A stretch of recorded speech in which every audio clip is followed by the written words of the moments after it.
Ghana heads some principal streets in the capital to demonstrate against the arrest of some 54 protesters. The 8-hour protest saw hundreds of youth join in to also demand the end of Galamsey now. Free the innocent protesters and stop Galamsey. It's absolutely ridiculous that the next generation are not guaranteed simple human rights such as free running water, clean running water.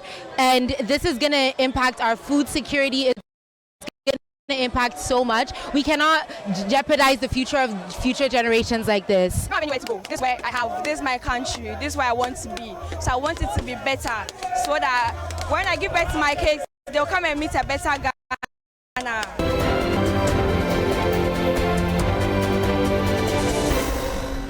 The Ghana Health Service says it has identified 25 persons who came into contact with a 15-year-old who tested positive for Mpox in the Western North region.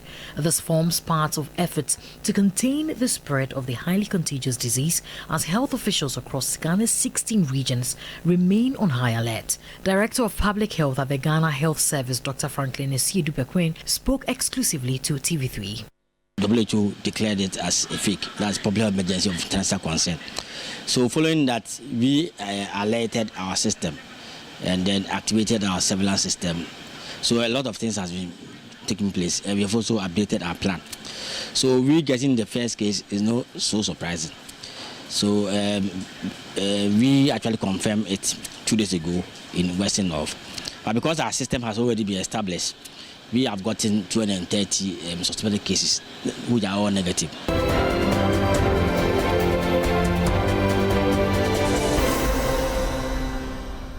Disqualified flag bearer of the People's National Convention, Bernard Mona, has rekindled his resolve to challenge his disqualification by the Electoral Commission.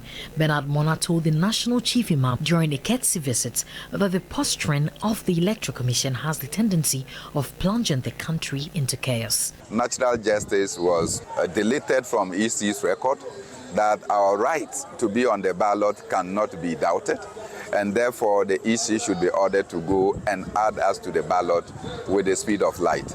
And so I have no doubt that we have a solid case. The EC simply erred grossly and violently attacked the PNC and its core. They may be looking at Bernard Mona, but I am not an independent candidate.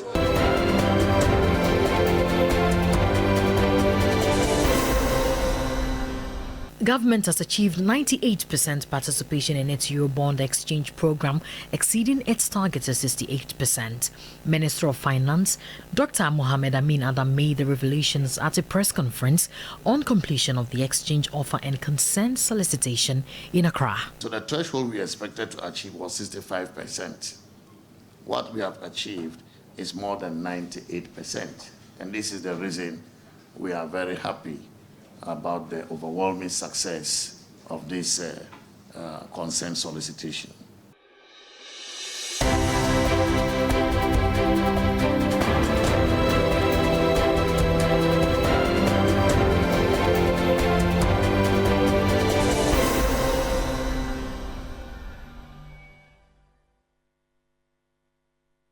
Well, it's more news on 3news.com. Make some time and visit 3news.com. This is Ghana Tonight. Coming up next, a number of you have reached us with videos tonight of what is happening at the atomic area. And this is one that we want to start this conversation with tonight. The Ghana Highways Authority has started work on the Atomic Junction flyover, that expansion joint at Medina. And what you'll see on the screen right now are scenes from the location where the repairs are ongoing. A number of you, our viewers, sent this to us earlier this evening. But what strikes you the most about the scene is the pitch darkness on that stretch of the road. This is exactly the reason why we here at Media General took up that campaign on street lights to ensure that those who are paid with the taxpayers' money, you and I, our money, to work for us, rise up to their duty and do what we are paying them for. But it does appear nobody is paying attention. The darkness on our roads is just as dangerous as the problem that is being fixed right now. And for leadership of this country to identify the problem of the expansion joints on that flyover, but fail to see that which we have been talking about, this streetlight problem in the country, only leaves one wondering. If we cannot manage and maintain little things like street lights, what else can we manage, really? Well, look at the video on the screen right now and tell me, if you were in leadership and you're being paid with the taxpayers' money, if you're happy. And those of you who drive on that road at night will bear witness to what I'm talking about, that this is not an isolated case. Right in front of us here at TV3, in front of the Jubilee House, the seat of government, all the way through to 37, through to the airport road, all the way to Shiashi, to Oponglo. How many streetlights are working? Darkness all over. And as if we've gone beyond shame. Well, we'll leave it here. The word to the wise. Let's see. Well, anyway, while we're at it, coming up next on Ghana Tonight, President Akufo-Addo attempts to talk Labour out of their decision to proceed on strike effective October 10th. What is he offering Labour, and what has been Labour's response? The details, we're getting into that shortly here on Ghana Tonight, and that's an issue which we're going to get into in a bit to get some reactions and the matters arising. What you're seeing on the screen are videos from that said meeting that took place earlier today, and also this matter relating to illegal mining, which is very clear the position that Labour has taken, that from 10th of October, which is just some 7 days away from today, they will take a position, in fact, go on strike, as has been communicated. Now, but a number of the persons who have been talking to this and also reacting to this particular issue with regards to the position that Labour has taken is what we're going to be getting into right now. And after this meeting today, a number of the persons who were in that meeting have also been talking. And one such individual, which we will get into shortly, is Professor Ransford Jampo, who has also been stating his position on this said meeting. Now, I wanted to take a look at this. After this conversation with the presidency, Professor Ransford Jampo, who is the president of the University of Ghana chapter of the University Teachers Association of Ghana, UTAG, granted an interview. He put out this position. He says, anytime Labour goes into an agreement with leadership, that is the government, and for some reason they cannot meet the demands in terms of Labour, they don't even have the courtesy quote to tell Labour that they cannot meet their needs. And then he goes on to make the point that in the midst of all of that, to the extent that these are issues that they knew and what they will be doing, it is so unproductive, quote, that they know what to do and they will not do it, but go and call you somewhere to discuss issues. They always want to talk to leaders and not problems, and that is needless and bogus. That's Professor Ransford Jampo with this position on this meeting that the president had with Labour. And in fact, he is an integral part of organized Labour, being the president of the University of Ghana chapter of the University Teachers Association of Ghana, UTAG. We're going to have a conversation on this in a bit. Austin Game is a Labour expert. He's going to be joining us on the telephone for a quick conversation on this matter as to whether this is of need. And Mr. Game, I appreciate your time. Thank you so much for joining us here on Ghana Tonight. And for Professor Jampo, this meeting, as at the instance of the president, concerning this strike notice of organized Labour because of the demands they made about the clampdown on illegal mining not being met, the declaration of state of emergency and so on. The president is appealing to organized Labour to suspend that intended strike October 10. You share in the view of Professor Jampo that this meeting what leads next? Well, good evening. I am surprised. Let me use a charitable word. I am surprised that a matter of this magnitude that has attracted attention of the entire Ghanaian society has been reduced to this level. This is about a nation being poisoned through Galamsey activities. And we are to postpone not because of the strike, but to postpone the action to be taken to arrest the situation of a continuous poisoning of the body of the 30 million Ghanaians. I pray that God will intervene in this matter now, because organized labor appears physically to be the last resort, the last hope of the people, because many people have spoken about this issue to no avail. And immediately organized labor stepped in. Now there is a plea to postpone the poisoning so that they can have their time to do what? Well, I am not too sure. I heard you said that organized labor says they'll be having a meeting tomorrow. Yes, we understand that. Decide the way forward. Yes, we understand that they intend to also have a meeting between tomorrow and Monday to communicate to the members as to what the conversation was today with the president and whether it's going to influence their decision going forward. Well, if the president says that they should postpone their strike action or whatever it is, suspend till a certain period to enable them find a solution to the poisoning situation, a solution to the devastation that we are witnessing. It is not that somebody is telling us in the quiet.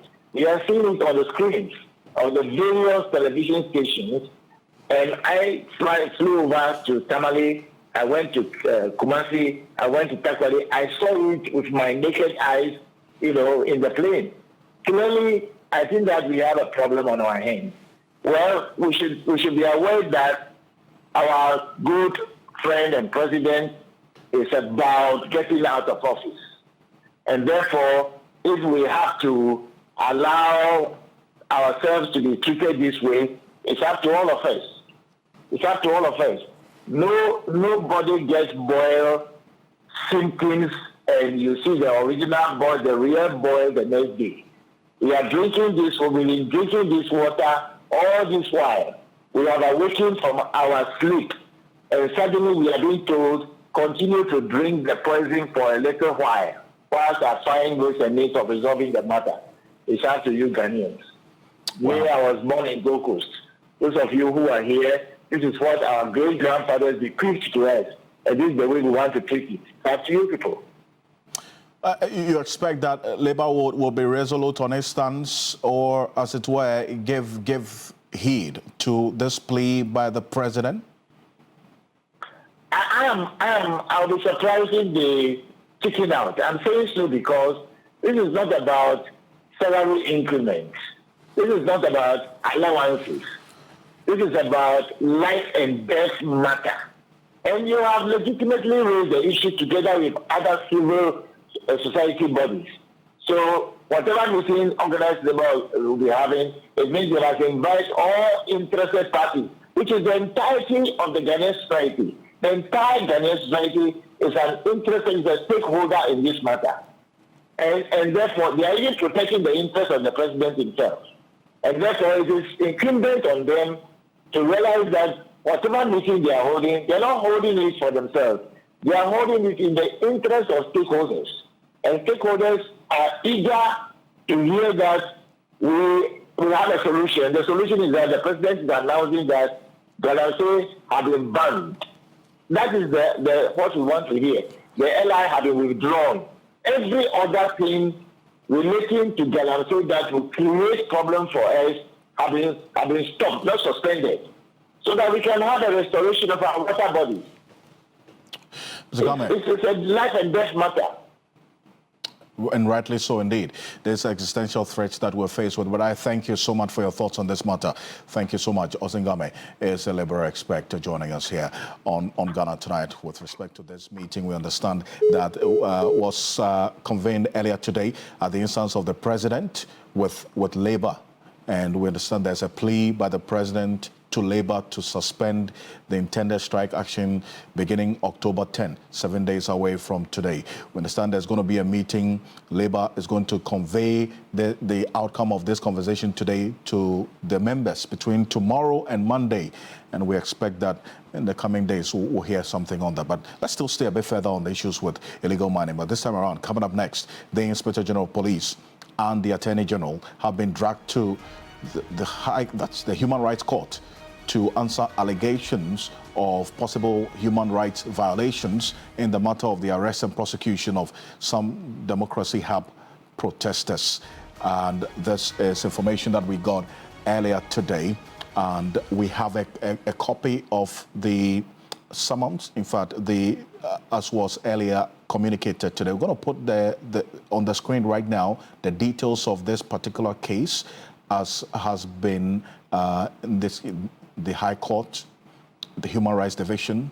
This is between Elom Ama Governor Abebio, also known as Ama Governor, and some 31 others. In fact, 32 of these Democracy Hub protesters are the ones who are suing the Attorney General and the Inspector General of Police. Those are the persons you see there, their names captured in there. All these persons are members of Democracy Hub.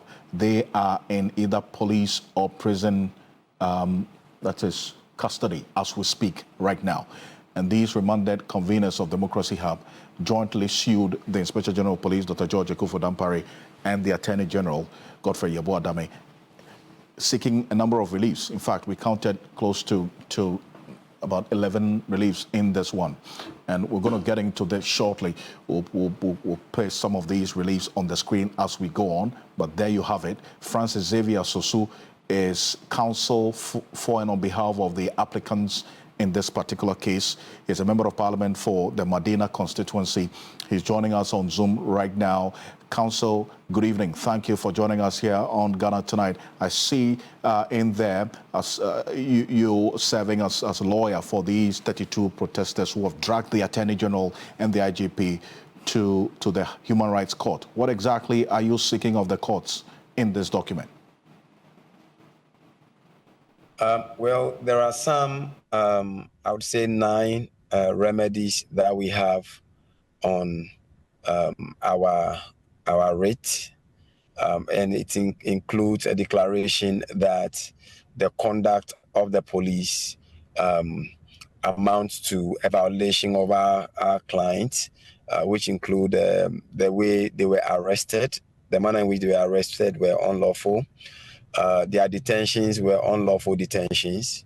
The fact that a number of them within 48 hours were not given food amounted to a violation of their right to personal dignity. The fact that they were being shuffled and moved from one police station to another and were not giving access to their family members or lawyers when they were arrested was also a violation. And the entire conduct of the police in this manner amount to a violation of the right of the protesters to protest, because protesting is a fundamental human right. And so the way the police conducted themselves obviously amounted to a violation of that right, which also amount to, and then the arrest and detention and the denial of bail also amount to a violation of their right to freedom of movement. And so these and many others are what we have asked the courts to intervene to, first of all, make a determination that these rights have been violated. And once that determination has been made, make orders for compensation for these 32 protesters. I see, but the police have continuously maintained in the statements they issued and some engagements that they were well within the law and they were applying the law as stipulated in what they did within that 3-day period. And that's been consistent in their communication. Well, I mean, the fact that the police makes the point that they were just doing their job does not mean that that is actually accurate. Remember that in this protest, there were many people who were just standing and yet were arrested. And they were not doing anything. It's just only because they wore red and they were showing solidarity to the protest. There were people who were bystanders who were arrested. There were people who have nothing to do even with the protest who were arrested, including children. And so, including a child, actually. And so the police can make their claim that, oh, well, we were just doing our job. But clearly, the conduct of the police looks like a grand scheme by this government to clamp down on people who want to legitimately air their views and express their views through protest. And guess what? What exactly are we even protesting against? We are protesting against the conduct of government officials that poses existential threat to all of us, our collective interests. We are protesting against the violation of intergenerational equity rights, such that we are using today's natural resources in ways that future generations will be denied of those resources. And so when you juxtapose the two, these protesters are not criminals. These are citizens who want to be vigilant citizens and active citizens, not spectators. People who want to speak up against the ills in society. So the manner in which they've been treated, how they were arrested, how they were arraigned before the court, including the court just remanding them on misdemeanors, clearly is a signal that the regime is tyrannical and the regime is not going to allow you to air your view, even if those views were very legitimate. And for me, that is really, really wrong. And that is why I stand with these protesters. And that is why we'll continue to fight for them, not only at the Human Rights Court here in Ghana, but also at the ECOWAS Community Court in Abuja. I see. You're going to travel all the way to the ECOWAS Community Court in Abuja. So just to end this, what path will this case take from today onwards?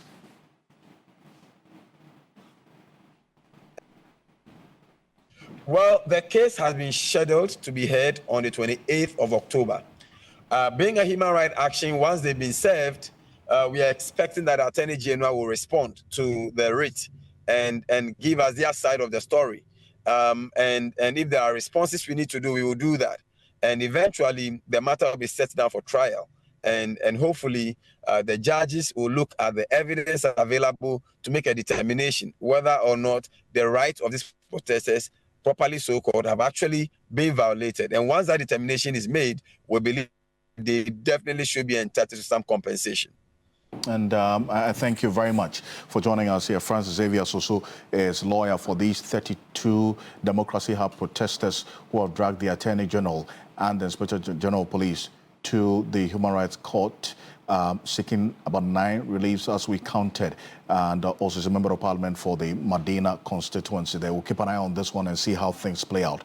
But these are the key reliefs that we identified in this writ, as was earlier communicated. First, a declaration that the detention of some applicants for more than 48 hours before bringing them before a court violated their rights under Article 14(3)(b) of the 1992 Constitution of the Republic of Ghana.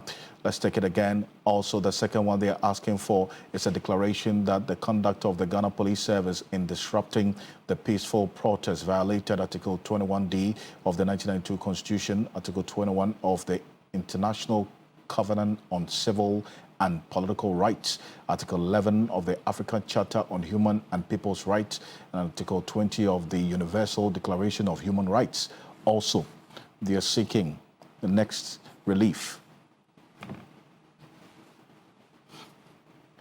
a declaration that the respondents have violated applicants' right to liberty and security of their person and freedom from unlawful and arbitrary arrest and detention, enshrined in Article 14 of the 1992 Constitution. They're seeking, amongst others, a number of these other issues as have been put out there as well, a declaration that respondents have violated applicants' right to legal representation, enshrined in Article 14(2), and a declaration that denying the applicants basic necessities while in detention violated their right to human dignity as enshrined in Article 15 of the 1992 Constitution, Article 5 of the Africa Charter on Human and People's Rights, and Article 10 of the International Covenant on Civil and Political Rights, as you have it in there. You would actually also get the full complement of this on 3news.com, so make some time and visit 3news.com.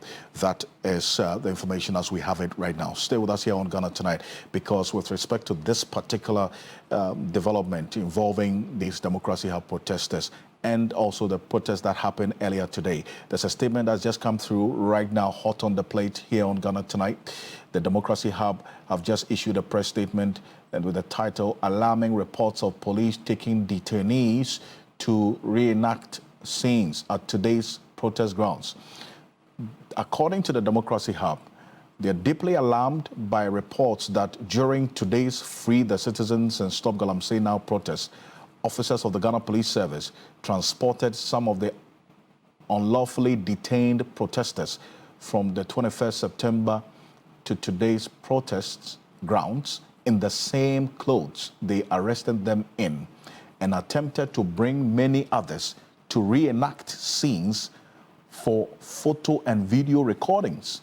Two of these previously arrested protesters complied with the police's request, while one refused this request. The Ghana Police Service continues to employ unlawful and unjust intimidation tactics against Ghanaian citizens. This is a gross abuse of power and due process, something that the Ghana Police Service has consistently demonstrated a disregard for. These reports are appalling as they represent a gross breach of ethics and the rights of citizens who are under police custody. These individuals have been remanded into police custody with the responsibility to ensure safety and security until their next court hearings. The actions of the police in this case, according to the Democracy Hub statement we have right now, are not only unprofessional but highly concerning. So they're asking for a thorough investigation into the matter.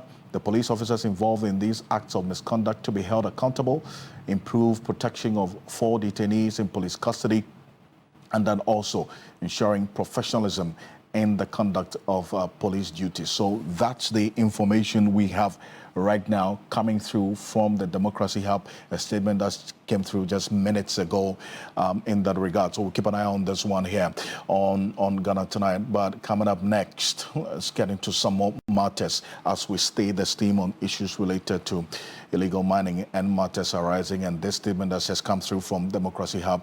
Now we shift our spotlight on the public education funding in Ghana and how that impacts the implementation for the free senior high school project.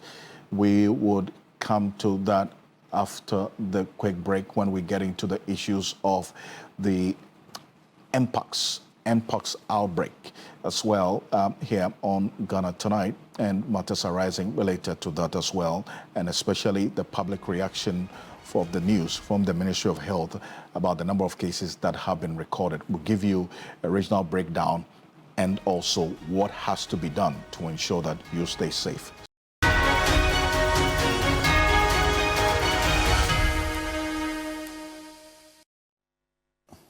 Welcome back. You're still live here on Ghana Tonight, also on TV3 Ghana on Facebook, DSTV channel 279, all across the world on 3news.com. The education sector, it's one of the major sectors we have in this country, and rightly so. You see the NPP administration investing a lot when it comes to free senior high school and so on. That's also a major campaign topic going into this election.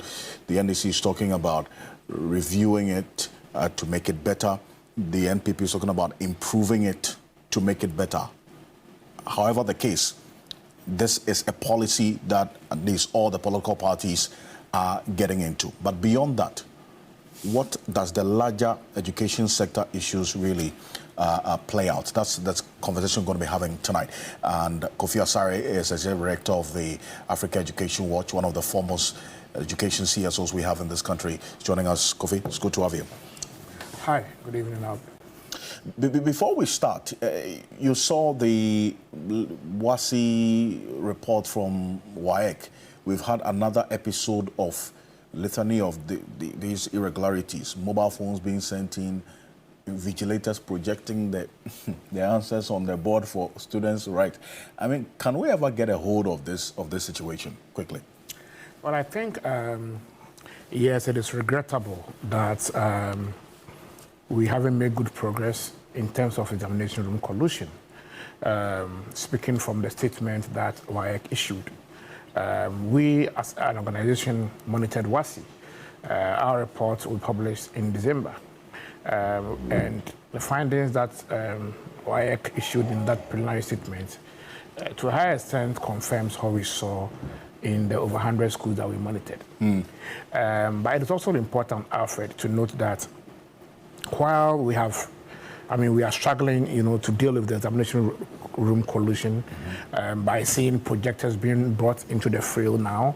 In the past, it was whiteboards and blackboards being used to write questions, and then printed versions of answers being circulated. Now we have projectors. While we haven't made good progress at that point, and it's indeed disturbing, we take some comfort in the fact that we are not experiencing leakages in the questions. Okay.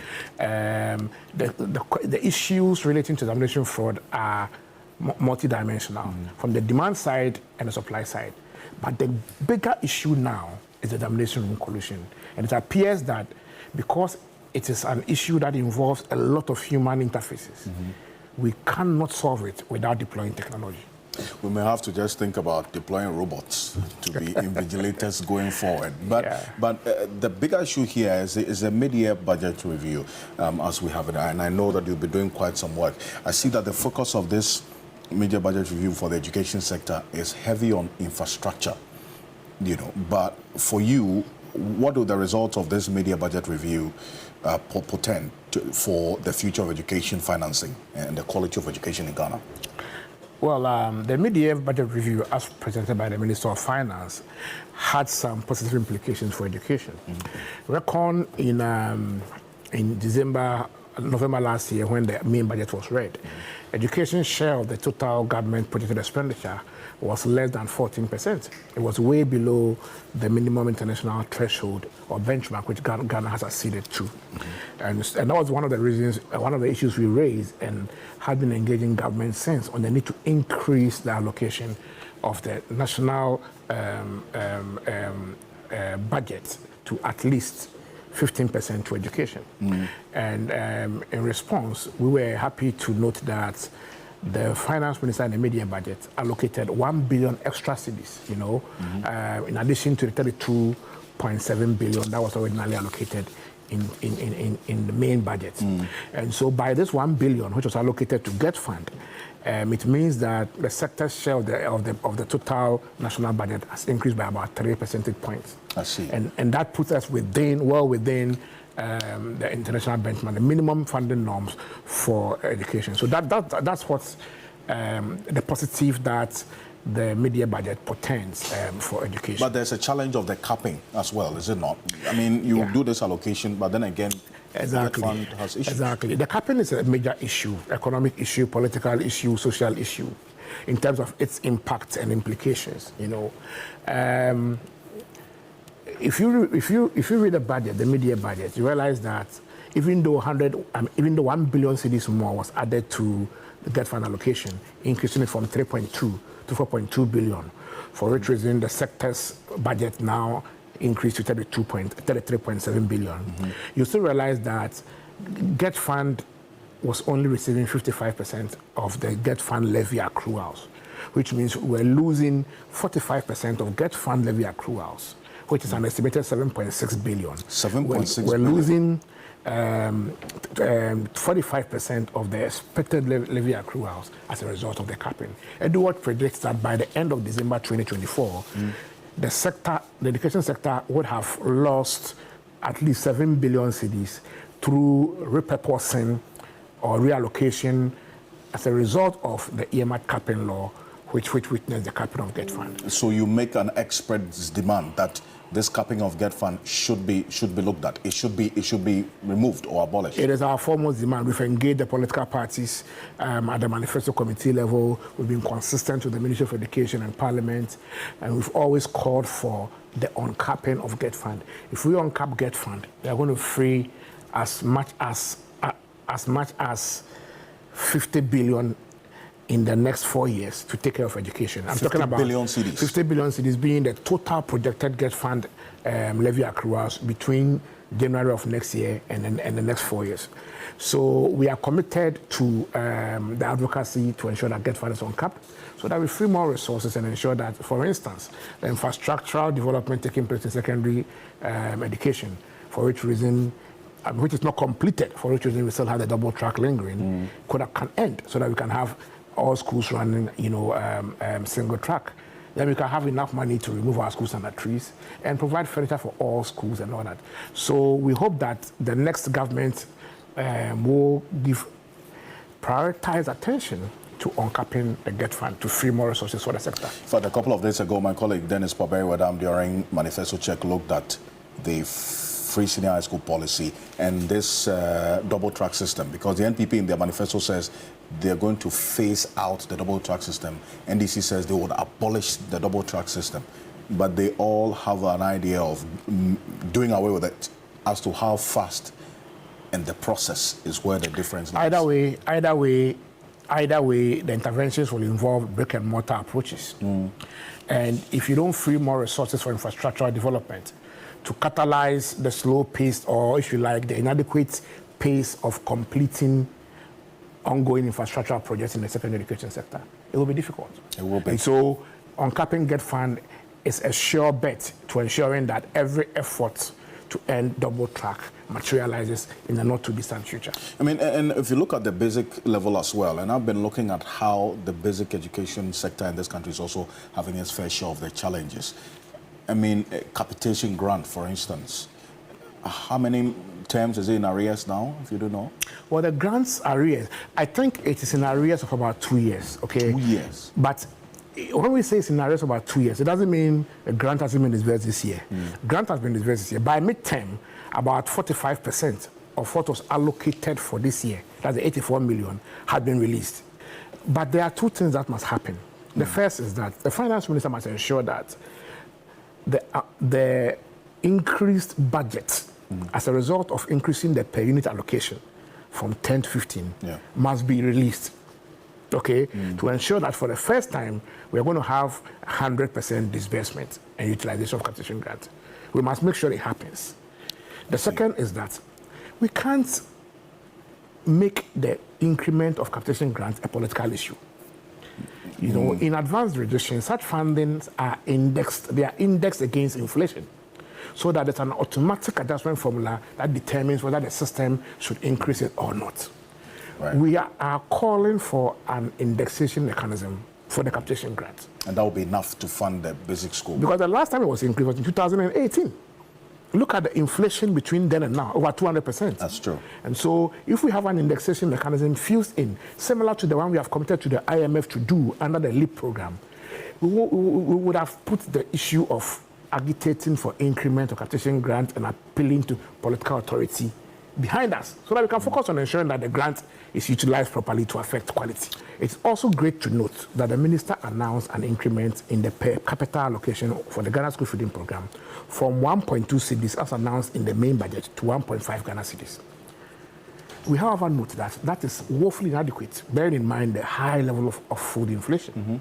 Okay, and so if you say 1.5 Ghana cedis, that's 1 cedi 50 pesos. Exactly. And we know it can't even buy an egg, right? Absolutely. Yes. So it is very, very low, way low, up to about half of what caterers were demanding last year. They were demanding 3 cedis. The point I want to make is that when we are able to increase such allocations to reasonable economic levels and disburse timely, we will be ensuring equitable deployment of funds, because such funding, like the Ghana School Feeding Program, goes to support access to education by the poorest of the poor. And so the priority we accord budgeting, disbursing, and spending on such equitable lines or social protection lines like the Ghana School Feeding Program and the capitation grant is, for me, the surest way or the best way to ensure that there is equity in education financing. And that is why I want to emphasize that we want to see much more enhanced disbursement of funds for capitation grant and school feeding program, and also increasing the school feeding program further from 1.5 cedis to at least 3 cedis, so that we will not just be serving poor people food. I'll be serving them poor people nutritious and quality food that will enhance their learning experience. Thank you so much for coming. And Kofi Asare is the Executive Director of the Africa Education Watch. Kofi, appreciate you as always. And this is Ghana Tonight. And we'll spend some time talking about this because we've spent some time on Manifesto Check, getting into the matters of education and then also the free senior high school policy and what the political parties, the major political parties, MPP and NDC are saying about this free senior high school policy. And Kofi, appreciate you for that thought on what has to be done as well going forward. But this is your election command center. We'll continue to engage these expectant civil society organizations on specific sector-related issues going into election 2024. But coming up next year on Ghana Tonight, Ghana confirms a case of Mpox, activates response mechanism. We have updates, including all you need to know to protect yourself. We shall hear from public health experts as well here on Ghana Tonight. But earlier today, we got communication from the Ghana Health Service saying that it has identified 25 persons who came into contact with a 15-year-old who tested positive for Mpox in the Western region. And take a look at this. We'll give you the original breakdown of the caseload as we speak. Now, this forms part of the efforts to contain the spread of the highly contagious disease as health officials across Ghana's 16 regions remain on high alert. 230 suspected cases have been identified, and this spreads across all the 16 regions. But the Greater Accra region has the highest caseload of 87 suspected cases out of the 230 cases identified. One case has been confirmed, and we understand this is in the Western region, a 15-year-old, and reported at hospital in September with 3-day history of fever, general body pains, sore throat, and a rash, which was initially in the palm and face but spread to the trunk and extremities.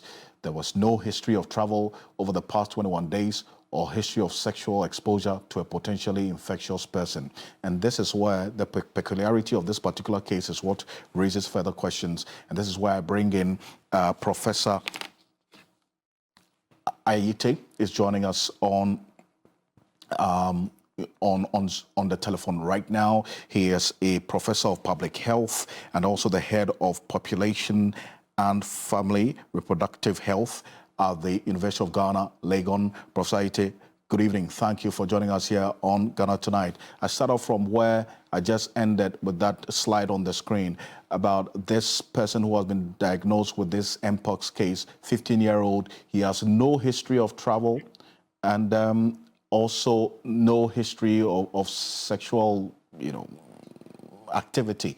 So how peculiar does this case present for you, these health experts, to look at? Hello, good evening. So whenever you are looking at a case like that, you see the case present and you have to reconstruct what has happened. That's why usually you would do a case search to find out who has the person come into contact with.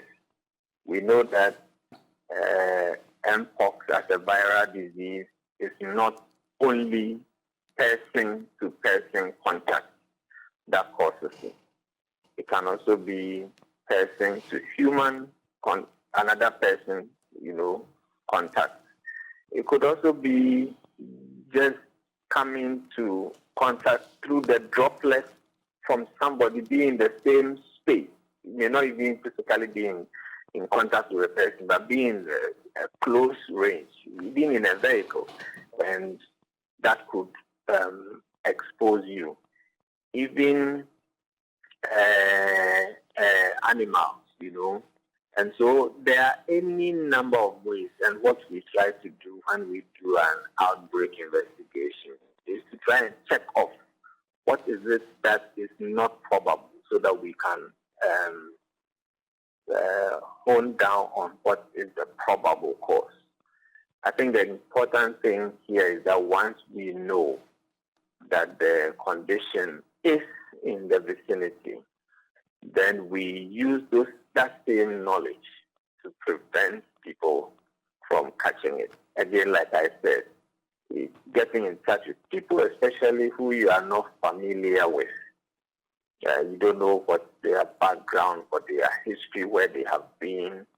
That could then become a risk for you. So those are the things that you take into consideration. I see. And what are the symptoms that we should know and look out for as well right now?